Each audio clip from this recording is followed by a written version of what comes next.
నమస్తే నేను మీ దేవరాజ్ని welcome to doctor insurance channel. Friends, మనం లాస్ట్ వీడియో పార్ట్ 1గా క్రిటికల్ ఇల్నెస్ అంటే ఏంటిది అండ్ డిఫరెన్స్ బిట్వీన్ హెల్త్ ఇన్సూరెన్స్కి అండ్ క్రిటికల్ ఇల్నెస్కి డిఫరెన్స్ ఏంది దాని గురించి కూడా మనం డిస్కషన్ చేశాము. ఇది పార్ట్ 2. దీంట్లో ఏం చెప్పబోతున్నామంటే ఒక బ్రాండ్ని తీసుకుంటున్నాం మనం, హెల్త్ ఇన్సూరెన్స్ బ్రాండ్ని.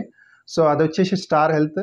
సో ఆ బ్రాండ్ని తీసుకొని మనం ఈ పాలసీని ఎక్స్ప్లెయిన్ చేయబోతున్నాము. అంటే ఎలిజిబిలిటీ క్రైటీరియా ఏముంటుంది, ఎంతవరకు పాలసీ తీసుకోవచ్చు అండ్ ఎక్స్క్లూజన్స్ ఏముంటాయి, వెయిటింగ్ పీరియడ్స్ ఏముంటాయి, వాటన్నిటిని మనం ఈ వీడియోలో చర్చిద్దాం. సో ఎవరైనా ఆ వీడియో చూడకపోతే మీరు పార్ట్ 1 వీడియోని చూడండి. ఎందుకంటే క్రిటికల్ ఇల్నెస్ అంటే ఏంటిది అనేది కొంచెం అవేర్నెస్ కోసం నేను ఎగ్జాంపుల్ ద్వారా ఎక్స్ప్లెయిన్ చేశాను. ఎవరైనా చూడకపోతే నేను లింక్ ప్రొవైడ్ చేస్తాను, అక్కడికి వెళ్ళి మీరు ఆ వీడియోని చూడండి. అండ్ నేను ఎవరైనా పాలసీ తీసుకోవాలనుకున్నా, మీకు ఏదైనా డీటెయిల్స్ కావాలన్నా కానీ కింద ఇచ్చిన నంబర్ వాట్సాప్ గ్రూప్కి మీరు వాట్సాప్ చేయొచ్చు. మా నుంచి మీకు డీటెయిల్స్ అనేది ప్రొవైడ్ చేయడం జరుగుతుంది. సో ఇంకెందుకు ఆలస్యం, వీడియోని స్టార్ట్ చేసేద్దాం.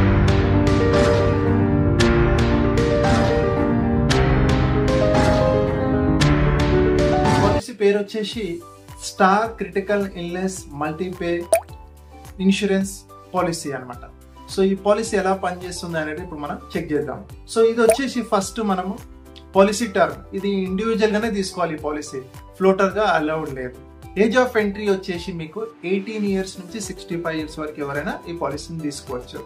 అండ్ మెడికల్ స్క్రీనింగ్ అంటే మీరు పాలసీ తీసుకోవడానికి ఏదైనా హెల్త్ చెకప్ అవసరం ఉంటుందా అంటే లేదు, అలాంటిది ఏం లేదు, మీరు డైరెక్ట్గా పాలసీ తీసుకోవచ్చు. ఒకవేళ మీకు ఏదైనా హెల్త్ ప్రాబ్లమ్స్ ఉంటే మీ మెడికల్ డాక్యుమెంట్స్ని ఇన్సూరెన్స్ కంపెనీకి సబ్మిట్ చేసిన తర్వాత డిసిజన్ అనేది వాళ్ళ మీద డిపెండ్ అయి ఉంటుంది. అది బేసిక్గా హెల్త్ చెకప్ గురించి. అండ్ ఎలిజిబిలిటీ ఏంటిది దీన్ని తీసుకోవడానికి, క్రిటికల్ ఇల్నెస్ పాలసీ తీసుకోవడానికి ఎలిజిబిలిటీ ఏంటిది అంటే దీంట్లో ఇన్కమ్ని చూసి పాలసీ ఇవ్వడం జరుగుతుంది బేసిక్గా. సో ఎందుకంటే ఇది లంసమ్ అమౌంట్ని పే చేస్తుంది కాబట్టి మీ ఇన్కమ్ ఎంత ఉందో దాన్ని బట్టి డిసైడ్ అవుతుంది. ఎంత ఇస్తారంటే మీరు ఒకవేళ మీ ఏజ్ 35 లోపు ఉందనుకోండి, మీకు 12 టైమ్స్ ఆఫ్ మీ యాన్యువల్ ఇన్కమ్ని క్యాల్కులేషన్ చేస్తారు. ఫర్ ఎగ్జాంపుల్గా 5 lakhs మీ యాన్యువల్ ఇన్కమ్ అనుకోండి, దాన్ని 12 టైమ్స్ క్యాల్కులేషన్ చేస్తారు. ఒకవేళ 35 ఇయర్స్ పైన ఉందనుకోండి, మీది 10 టైమ్స్ యాన్యువల్ ఇన్కమ్ని క్యాల్కులేషన్ చేస్తారు. బట్ ఇక్కడ ఒక కండిషన్ పాలసీలో ఏంటంటే మాక్సిమం 25 lakhs వరకే మీరు పాలసీ తీసుకోవచ్చు.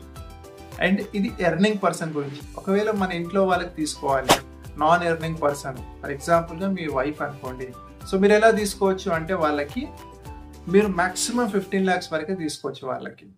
ఒకవేళ మీరే 15 lakhs తీసుకున్నారనుకోండి, వాళ్ళకి మీకన్నా తక్కువ తీసుకోవాలి, అంటే 10 lakhs వరకు మీకు తీసుకునే అవకాశం ఉంటుంది. ఇది బేసిక్గా eligibility criteria.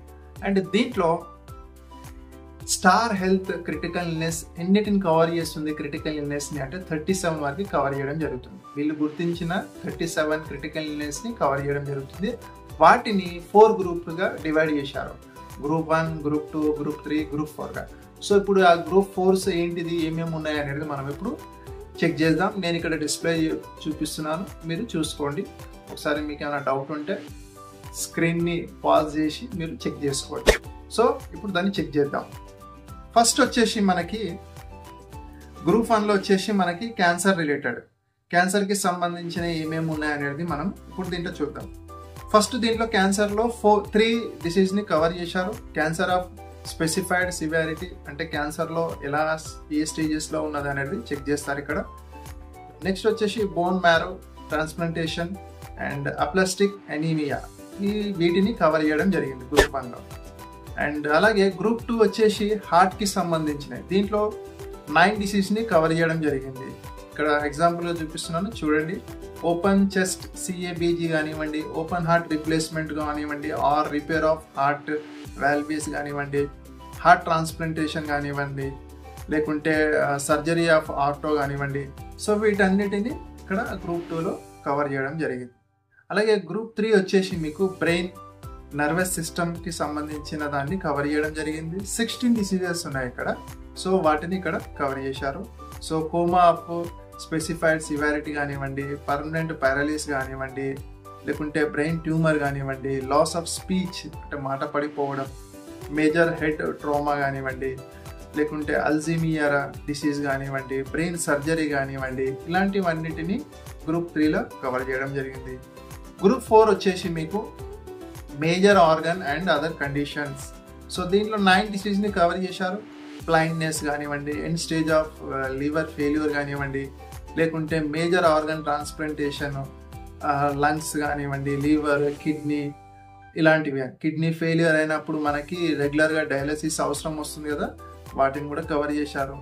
So 3rd degree burns కానివ్వండి, end stage of lungs failure, ఇలాంటివన్నిటిని గ్రూప్ 4లో కవర్ చేయడం జరిగింది. అండ్ ఇది బేసిక్గా మీకు ఇప్పుడు ఈ పాలసీలో ఉన్న మెయిన్వి ఏమేమైతే ఉన్నాయో వాటిని మనం అన్నిటిని కవర్ చేయడం జరిగింది. ఇప్పుడు వచ్చేసి మనము వెయిటింగ్ పీరియడ్స్ ఏమేమి ఉంటాయి ఈ పాలసీలో వాటిని చెక్ చేద్దాం. దీంట్లో ఇనీషియల్ వెయిటింగ్ పీరియడ్ వచ్చేసి 90 days ఉంటుంది. అంటే నార్మల్గా హెల్త్ ఇన్సూరెన్స్లో 30 days ఇనిషియల్ వెయిటింగ్ పీరియడ్ ఉంటే ఇక్కడ 90 days ఉంటుంది. 90 days తర్వాతనే మీ పాలసీ అనేది స్టార్ట్ అవుతుంది. 90 days బిఫోర్ ఏదైనా క్రిటికల్ ఇల్నెస్ అటాక్ అయితే క్లెయిమ్ అనేది ఇవ్వరు, ఇది గుర్తుపెట్టుకోండి. నెక్స్ట్ వచ్చేసి 15 days సర్వైవల్ వెయిటింగ్ పీరియడ్. అంటే మీకు ఏదైనా క్రిటికల్ ఇల్నెస్ అటాక్ అయింది అనుకోండి, for example open heart surgery, open heart transplantation అయ్యింది అనుకోండి, అప్పుడు ట్రీట్మెంట్ తర్వాత మీరు 15 days సర్వ్ చేయాలి. అంటే మీరు ఉండాలి 15 days. అప్పుడే ఈ పాలసీ అనేది యాక్టివేట్ అవుతుంది. దాని తర్వాతనే మీరు మీ దగ్గర ఉన్న డాక్యుమెంట్స్ అన్నిటిని ఇన్సూరెన్స్ కంపెనీకి సబ్మిట్ చేసిన తర్వాత మీకు క్లెయిమ్ అనేది ప్రొవైడ్ చేయడం జరుగుతుంది, లంసమ్ అమౌంట్ ఇవ్వడం జరుగుతుంది. ఇది సెకండ్. థర్డ్ వచ్చేసి మీకు 12 months వెయిటింగ్ పీరియడ్. ఈ వెయిటింగ్ పీరియడ్ వచ్చేసి ఏంటిదంటే, సపోజ్ మీకు ఒకేసారి 2 క్రిటికల్ ఇల్నెస్ అటాక్ అయ్యింది అనుకోండి, మరి రెండింటికి ప్రొవైడ్ చేస్తారా అంటే లేదు, ఏదైనా ఒకే దానికి ప్రొవైడ్ చేయడం జరుగుతుంది. అండ్ నార్మల్గా బేసిక్గా వేరే హెల్త్ ఇన్సూరెన్స్ కంపెనీలలో మీకు ఈ క్రిటికల్ ఇల్నెస్ని ఎలా కవర్ చేస్తారంటే, ఒక్కసారి మీకు క్రిటికల్ ఇల్నెస్ అటాక్ అయిన తర్వాత అక్కడ పాలసీ అనేది క్లోజ్ అవుతుంది. బట్ స్టార్ వాళ్ళదంటే స్పెషాలిటీ ఏంటిదంటే, ఈ పాలసీ క్లోజ్ కాదు, మీకు వెయిటింగ్ పీరియడ్ పడుతుంది. ఫస్ట్ క్రిటికల్ ఇల్నెస్ అటాక్ అయిన తర్వాత మీకు అమౌంట్ పే చేసిన తర్వాత మళ్ళీ ఇంకొక 12 months మీరు వెయిట్ చేసిన తర్వాతనే మీకు ఒకవేళ సెకండ్ క్లెయిమ్ వచ్చింది అనుకోండి, అప్పుడు ఆ సెకండ్ క్లెయిమ్ కూడా ఇవ్వడం జరుగుతుంది. ఒకవేళ మీరు సెకండ్ క్లెయిమ్ కూడా పొందారనుకోండి, మళ్ళీ 12 months తర్వాత 3rd క్లెయిమ్, అలా 4th క్లెయిమ్, అట్లా 4 times వరకు ఈ పాలసీ అనేది కవర్ చేస్తుంది. ఆఫ్టర్ 4 కవర్ తర్వాతనే పాలసీ అనేది క్లోజ్ అవుతుంది. అప్పటిదాకా మీ పాలసీని మీరు రెన్యువల్ చేసుకోవచ్చు. అండ్ క్రిటికల్ ఇల్నెస్ అనేది అంత ఈజీగా అందరికి ఇవ్వరండి ఇక్కడ, ఎందుకంటే ఇది లంసమ్ అమౌంట్ పే చేస్తారు కాబట్టి చాలా జాగ్రత్తలు తీసుకొని వాళ్ళు ఇష్యూ చేయడం జరుగుతుంది. అందుకే ఎర్లీ స్టేజ్లోనే క్రిటికల్ ఇల్నెస్ పాలసీ తీసుకుంటే బెటర్గా ఉంటుంది. ఇది మై సైడ్ సజెషన్. అండ్ ఇప్పుడు మనం ఇక్కడ దాకా వెయిటింగ్ పీరియడ్స్ అండ్ ఏమేమి కవరేజ్ ఉన్నాయి, ఎలిజిబిలిటీ క్రైటీరియా, వాటన్నిటిని చెక్ చేసాం కదా. ఇప్పుడు కొన్ని ఎక్స్క్లూజన్స్ ఏమున్నాయో వాటిని కూడా చెక్ చేద్దాం. ఇప్పుడు మనం పర్మనెంట్ ఎక్స్క్లూజన్స్ గురించి మాట్లాడదాం. దీంట్లో కూడా ఎక్స్క్లూజన్స్ ఉన్నాయి కొన్ని. మీరు ఈ క్రిటికల్ ఇల్నెస్ కాకుండా ఇంకా వేరేది మీదకి ఏదైనా అటాక్ అయింది అనుకోండి, అప్పుడు పాలసీ అనేది కవర్ చేయదు. ఎందుకంటే ఏదైతే మెన్షన్ చేశారో లిస్టులో వాటినే కవర్ చేయడం జరుగుతుంది. నెంబర్ 1. నెంబర్ 2 వచ్చేసి మీకు ఆల్కహాలిజం కానివ్వండి, లేకుంటే డ్రగ్ వల్ల ఏదైనా మీకు క్రిటికల్ ఇల్నెస్ అటాక్ అయింది అనుకోండి, అప్పుడు కూడా పాలసీ అనేది కవర్ చేయడం జరగదు.